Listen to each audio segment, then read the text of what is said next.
अगर मैं आपसे कहूँ कि मैंने एक ऐसी ट्रिक ढूंढ ली है जिसे सिर्फ 1 टेबलस्पून ऑयल में आप कोई भी दाल, राजमा या करी उतनी ही टेस्टी बना सकते हैं कि किसी को पता भी नहीं चलेगा कि इसमें 1 टेबलस्पून ऑयल है। और घर पर ब्रेड बनाने की एक ऐसी ट्रिक जिससे ब्रेड का फाइबर इंक्रीज होगा और उसे खाने के बाद ब्लड शुगर स्पाइक भी कम होगा। तो आई एम श्योर आप भी ये सब जानना चाहेंगे। तो चलिए स्टार्ट करते हैं। आज मैं बना रही हूँ आंवला, बीटरूट और जुकीनी ब्रेड। मुझे लगता है आप में से काफ़ी लोग ये जानते होंगे कि ब्रेड बनाने के लिए हमें ल्यूकवार्म मिल्क या वाटर में ईस्ट थोड़ी देर के लिए शुगर ऐड करके एक्टिवेट करना होता है। लेकिन यहाँ मेरी एक छोटी सी ट्रिक है। मैं हमेशा पानी की जगह मिल्क यूज़ करती हूँ ईस्ट को एक्टिवेट करने के लिए। इससे ब्रेड में थोड़ा सा एक्स्ट्रा प्रोटीन और सॉफ्टनेस ऐड होती है। और क्योंकि मिल्क में नेचुरली लैक्टोज होता है तो मुझे ईस्ट को किक स्टार्ट करने के लिए कंपैरेटिवली कम शुगर ऐड करनी पड़ती है जितनी मुझे पानी के साथ ऐड करनी पड़ेगी। तो यहाँ मैंने लिया है लगभग 250 ml वार्म मिल्क, लगभग 2 टेबलस्पून इंस्टेंट ईस्ट और 1 टेबलस्पून मेपल सिरप।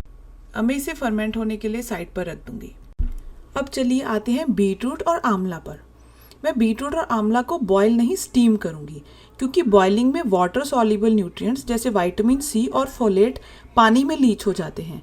स्टीमिंग में वेजिटेबल्स डायरेक्ट पानी के कांटेक्ट में नहीं आते, इसीलिए न्यूट्रिएंट्स बेटर रिटेन होते हैं। साथ ही वेजिटेबल्स सॉफ्ट हो जाते हैं जिससे ब्रेड में इजीली ब्लेंड हो जाएंगे बिना एक्स्ट्रा वाटर ऐड किए। मैंने बीटरूट को पील करके बीटरूट और आंवला को अच्छे से वॉश कर लिया है। अब बीटरूट को मैं छोटे छोटे पीसेस में कट कर रही हूँ। इससे वो जल्दी और इवनली स्टीम होगा, कुकिंग टाइम कम लगेगा और ब्रेड में सुपर स्मूथ ब्लेंड होगा। इससे वो और इवनली स्टीम होगा, कुकिंग में कम टाइम लगेगा और बाद में सुपर स्मूथ ब्लेंड बनेगा जो सॉफ्ट इवन टेक्सचर्ड ब्रेड के लिए परफेक्ट है। लेकिन जैसे आप सब जानते हैं मैं सिर्फ रेसिपी नहीं बताती, मैं उसके पीछे का फूड साइंस भी एक्सप्लेन करती हूँ ताकि वीडियो के एंड तक आप सिर्फ बेसिक ब्रेड बनाना ही नहीं बल्कि अपने पसंद के कोई भी इंग्रेडिएंट के हिसाब से उसे कॉन्फिडेंटली कस्टमाइज कर सकें। मैं बीटरूट और आंवला को साथ में यूज़ करती हूँ क्योंकि आंवला का विटामिन सी पूरे मील से प्लांट आयरन एब्जॉर्ब करने में हेल्प करेगा और दोनों मिलकर एंटीऑक्सीडेंट्स का पावरफुल कॉम्बिनेशन बनाएंगे। और जब आंवला ब्रेड में थोड़ी सी टेंगीनेस ऐड करेगा तो बीटरूट अपनी स्वीटनेस के साथ उसे बैलेंस कर देगा। सो मैंने यहाँ लिए हैं 4 आंवला और 2 बीटरूट और उन्हें स्टीम किया है जब तक वो अच्छी तरीके से सॉफ्ट हो गए। उसके बाद मैं उन्हें ब्लेंड कर लूँगी। अब आते हैं जुकीनी पर जिसे मैं ग्रेट कर रही हूँ। ये जुकीनी सिर्फ कलर या टेस्ट के लिए नहीं है, इसके पीछे भी एक साइंस है। क्योंकि ब्रेड मोस्टली कार्ब्स होते हैं तो मैं उसमें फाइबर ज़रूर ऐड करती हूँ। इससे कार्ब्स धीरे धीरे डाइजेस्ट होते हैं, ग्लूकोज ग्रेजुअली रिलीज होता है और एक ही स्लाइस ज़्यादा देर तक सेटिस्फाई करती है। इसीलिए मैं कभी भी प्लेन ब्रेड नहीं बनाती, उसमें हाई फाइबर वेजिटेबल्स ज़रूर ऐड करती। मैं जुकीनी का पानी स्क्वीज कर रही हूँ क्योंकि हम ऑलरेडी बीटरूट और आंवला की प्यूरी ऐड कर रहे हैं। अगर जुकीनी का मॉइस्चर भी ऐड कर देंगे तो डो में वाटर ज़्यादा हो जाएगा। लेकिन अगर आप सिर्फ जुकीनी ब्रेड बना रहे हैं तो आप इसका पानी बिल्कुल मत फेंकिए, आप उसे यूज़ कर सकते हैं। इसमें कुछ वाटर सॉल्युबल न्यूट्रिएंट्स भी होते हैं और ये ब्रेड के फ्लेवर को भी एनहेंस करेगा। लेकिन मैं इस जुकीनी के पानी को फेंकूंगी नहीं, मैं इसे बाद में रोटी बनाने के लिए डो में यूज़ करूंगी या मैं इसे अपनी ग्रेवी में भी ऐड कर सकती हूँ। स्टीम्ड बीटरूट और आंवला कम्प्लीटली ठंडे हो गए हैं। अब इन्हें बिल्कुल स्मूथ ब्लेंड कर लेंगे, कोई लम्प्स नहीं। अगर आपको ज़रूरत लगे तो 1 से 2 टेबलस्पून पानी भी ऐड कर सकते हैं।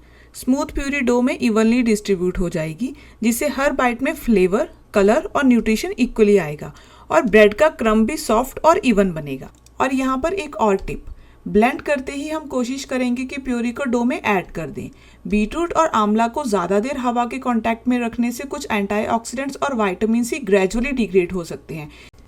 ऑलमोस्ट 15 मिनट्स हो चुके हैं और हमारा ईस्ट भी अच्छे तरीके से फर्मेंट हो गया है। देखिए कितना फ्लफी और बबली हो गया है। ये साइन है कि ईस्ट एक्टिवेटेड है और फर्मेंटेशन शुरू हो चुकी है। इसी की वजह से ब्रेड सॉफ्ट और एयरी बनेगी। अब मैं बनाऊंगी टैंगजोंग पेस्ट, लेकिन उससे पहले आप समझिए कि ये क्यों ज़रूरी है। मैंने एक चीज़ नोटिस की, जब भी होल व्हीट ब्रेड बनाते हुए मैं ये स्टेप स्किप करती थी तो ब्रेड पहले दिन तो सॉफ्ट रहती थी लेकिन हर अगले दिन थोड़ी थोड़ी हार्ड होने लगती थी। तब मैंने ये मेथड ट्राई किया क्योंकि इसमें स्टार्च पहले ही जेलेटिनाइज हो जाता है और ज़्यादा मॉइस्चर होल्ड करता है। इसकी वजह से ब्रेड सिर्फ बेक होने के दिन ही नहीं बल्कि अगले बहुत दिनों तक एक्चुअली नोटिसेबली सॉफ्ट रहेगी। इस पेस्ट को बनाने के लिए मैंने लिया है लगभग 50 ml मिल्क, उसे बॉईल करके मैंने उसमें 2 टेबलस्पून होल व्हीट ऐड किया। लगातार उसे विस्क किया ताकि लम्प्स ना बने और सिर्फ 1 से 2 मिनट के लिए ये स्मूथ थिक पेस्ट बनाया और मैंने गैस बंद कर दी ताकि ये कम्प्लीटली ठंडा हो जाए। अब बारी है साइलम हस्क ऐड करने की। आप इस स्टेप को कम्प्लीटली स्किप कर सकते हैं, ये ऑप्शनल है। मैं साइलम हस्क ऐड करती हूँ क्योंकि ये हाई इन फाइबर होता है और आप नोटिस करेंगे कि मैं इस रेसिपी में बार बार फाइबर पर फोकस कर रही हूँ क्योंकि हमारा बेस आटा है। फाइबर ऐड करने से मीट की न्यूट्रिएंट डेंसिटी बढ़ेगी, डाइजेशन स्लो होगा, फुलनेस ज़्यादा देर तक रहेगी और ब्लड शुगर का राइज कंपैरेटिवली ग्रेजुअल होगा। मैं गर्म पानी में 2 टेबलस्पून साइलम हस्क ऐड करूंगी और उसे थोड़ी देर के लिए साइड पे रख दूंगी। अब प्रिपेयर करते हैं डो। अब मिक्सर बाउल में मैं 3 कप होल व्हीट आटा ऐड कर रही हूँ। साइलम हस्क का जेल भी सिर्फ 1 से 2 मिनट में ही रेडी हो गया है, वो भी मैं ऐड कर देती हूँ। साथ ही मैंने सॉल्ट, ग्रेटेड जुकीनी, बीटरूट आंवला प्यूरी और टैंगजोंग पेस्ट और एक्टिवेटेड ईस्ट भी ऐड किया है। अब मैं मशीन को लगभग 8 से 10 मिनट के लिए नेट करने दूंगी। अगर आप हाथ से ये डो बना रहे हैं तो लगभग 12 से 15 मिनट तक अच्छी तरह से नेट कीजिए। अब सवाल ये है कि कैसे पता चलेगा कि हमारा डो रेडी है, तो इसके लिए यूज़ करते हैं विंडो पेन टेस्ट। आप डो का एक छोटा सा पीस लेकर धीरे धीरे उसे स्ट्रेच कीजिए। क्योंकि ये होल व्हीट फ्लोर है तो ये थोड़ा सा स्टिकी रहेगा, उसकी चिंता मत कीजिए। अगर वो एक पतली सी मेम्ब्रेन जैसा स्ट्रेच हो जाए बिना फटे तो ग्लूटेन नेटवर्क अच्छा डेवलप हो गया है। क्योंकि ये होल व्हीट ब्रेड है तो ये मैदा ब्रेड जितना ट्रांसपेरेंट या सुपर स्ट्रेची नहीं होगा, क्योंकि ब्रैन ग्लूटेन स्ट्रैंड्स को नेचुरली इंटरप्ट करता है। इसीलिए होल व्हीट डो के लिए ये कंसिस्टेंसी बिल्कुल परफेक्ट है। अब एक बड़े बॉल को हल्का सा ग्रीस कर लीजिए। शायद आपने नोटिस किया होगा कि मैंने इस डो में ऑयल ऐड ही नहीं किया। ऑयल यहाँ सिर्फ बाउल को ग्रीस करने के लिए यूज़ कर रही हूँ ताकि डो स्टिक ना करे। मेरे किचन का रूल सिंपल है, ऑयल वहीं यूज़ करो जहाँ उसकी सच में ज़रूरत हो। अब डो को कवर करके राइज होने के लिए रख दीजिए जब तक ये डबल ना हो जाए। इसमें लगभग 1 से 1.5 घंटा लग सकता है, लेकिन एग्जैक्ट टाइम फिक्स नहीं होता। ये रूम टेम्परेचर, ईस्ट की एक्टिविटी पर डिपेंड करता है। यहाँ मेरी एक सिंपल टिप है, मैं डो को स्विच्ड ऑफ माइक्रोवेव ओवन के अंदर रखती हूँ। यह एक draft free slightly warm environment होता है जिससे राइस और कंसिस्टेंट हो जाता है और जल्दी राइस होता है। बाउल को माइक्रोवेव ओवन में रखने के बाद मैं लोफ पैन को हल्का सा ग्रीस कर लूँगी और देखिए हमारा डो कितना ब्यूटीफुली डबल हो गया है। लेकिन अभी बेक नहीं करेंगे, एक ऐसा स्टेप बाकी है जो मेरे ब्रेड को और भी बेटर राइस और सॉफ्टर टेक्सचर देगा। बहुत लोग इसे स्किप कर देते हैं, लेकिन वंस यू अंडरस्टैंड कि क्यों, आप कभी इसे मिस नहीं करोगे। ये है स्ट्रेच एंड फोल्ड। डो को जेंटली स्ट्रेच करके फोल्ड कीजिए। इसे ग्लूटेन नेटवर्क ऑर्गेनाइज और स्ट्रेंथन होता है, जो फर्मेंटेशन से बनी गैस को बेटर होल्ड करता है। और इसका result better oven spring, softer crumb और ज़्यादा इवन टेक्सचर। अगर आप इस स्टेप को स्किप भी कर देंगे, ब्रेड तो बन जाएगी, लेकिन राइस और टेक्सचर में डिफरेंस ज़रूर दिखेगा। इसीलिए मैं सिर्फ रेसिपी नहीं बताती, हर स्टेप के पीछे का वाई भी समझाती हूँ। जब रीज़न समझ आ जाता है तो स्टेप रटने की ज़रूरत ही नहीं पड़ती। अगर आपको भी ऐसे फूड साइंस बेस्ड रेसिपीज़ पसंद हैं जहाँ हर इंग्रेडिएंट और हर स्टेप का लॉजिक समझाया जाए, तो चैनल को सब्सक्राइब ज़रूर कीजिएगा। अब इसे लोफ पैन में ट्रांसफ़र करके सेकेंड राइस के लिए रख देंगे। इस बार सिर्फ 30 से 45 मिनट ही काफ़ी हैं। और एक मिस्टेक आप मत कीजिएगा जो मैं पहले करती थी, सेकेंड राइस में डो को फिर से डबल होने का वेट नहीं करना है। इससे डो ओवर प्रूफ हो जाएगा और बेक करते वक्त अच्छे से राइस नहीं करेगा। सेकेंड प्रूफ तब परफेक्ट होता है जब डो पैन का लगभग 80 से 90% फिल कर देगा। अब pre heated oven 180 degree Celsius में 35 से 40 मिनट के लिए इसे बेक कर लीजिए एंड इट्स डन। देखिए कितना ब्यूटीफुली गोल्डन ब्राउन हो गया है। अभी ब्रेड ओवन से गरम गरम निकली है, इसके लिए ऊपर से थोड़ा सा बटर रख रही हूँ। रेजिडुअल हीट बटर को मेल्ट कर देगी, जो क्रस्ट को सॉफ्ट रखता है, जो क्रस्ट को सॉफ्ट रखेगा, मॉइस्चर लॉस कम करेगा और एक ब्यूटीफुल शाइन भी देगा। छोटा सा स्टेप है, लेकिन फाइनल टेक्सचर में बहुत डिफरेंस आता है। और हमारी ब्रेड फाइनली रेडी है। कि आज आपने सिर्फ ब्रेड की रेसिपी ही नहीं, बल्कि उसके पीछे का फूड साइंस भी समझा, हर स्टेप का वाई। और ऑनेस्टली फूड साइंस समझने के लिए किसी भी डिग्री की ज़रूरत नहीं है, बस अपनी किचन में क्यूरियस रहना है, या फिर मेरे साथ ऐसे ही कुकिंग करते रहिए, हम साथ साथ ही सीख लेंगे। और बस अब ब्रेड को कम्प्लीटली कूल होने दीजिए, उसके बाद ही स्लाइस कीजिए। और अब देखिए कितनी सॉफ्ट, फ्लफी और ब्यूटीफुली ब्रेड रेडी हुई है। एक्स्ट्रा फाइबर, एक्स्ट्रा न्यूट्रिशन और इतनी डिलीशियस कि कोई गेस भी नहीं करेगा कि इसमें आंवला, बीटरूट और जुकीनी है। और अब बारी है सेकंड वीकेंड स्टेपल की। इंडियन घर में हर हफ्ते राजमा, चना या दाल तो बनता ही है। जब उनका बेस ऑलमोस्ट सेम ही होता है तो हर बार अनियन टोमेटो भूनने में टाइम क्यों वेस्ट किया जाए। इसीलिए मैं हर वीकेंड एक बेसिक करी मसाला बना लेती हूँ और मेरी ऑयल वाली ट्रिक मैं आपको थोड़ी देर में बताती हूँ। यहाँ मैं अनियन, टोमेटो, जिंजर और गार्लिक यूज़ कर रही हूँ।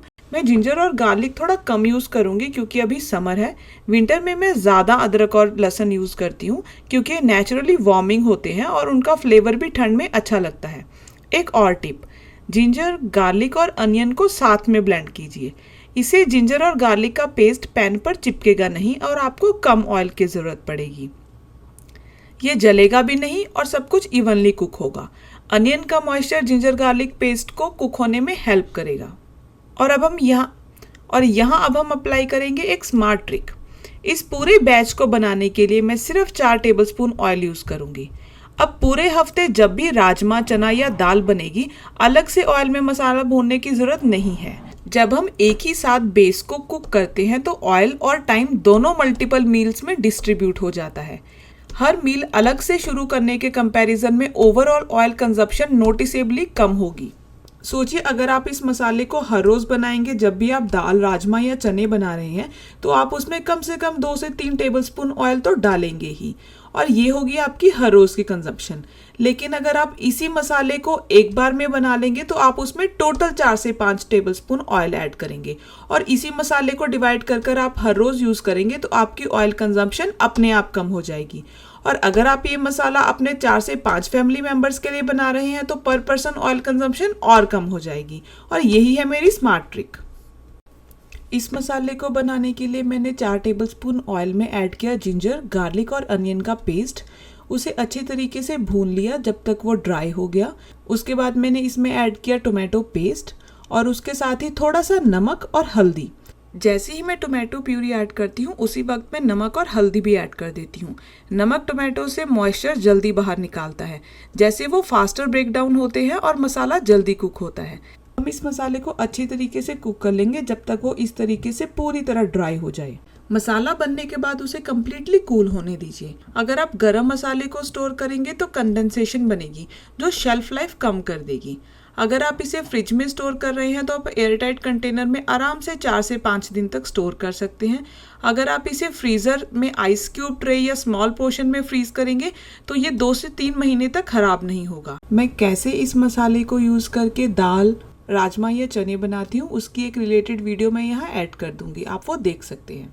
अगर आपको भी ऐसे स्मार्ट हेल्दी किचन ट्रिक्स और हर रेसिपी के पीछे की बेसिक फूड साइंस समझना पसंद है तो चैनल को सब्सक्राइब ज़रूर कीजिए।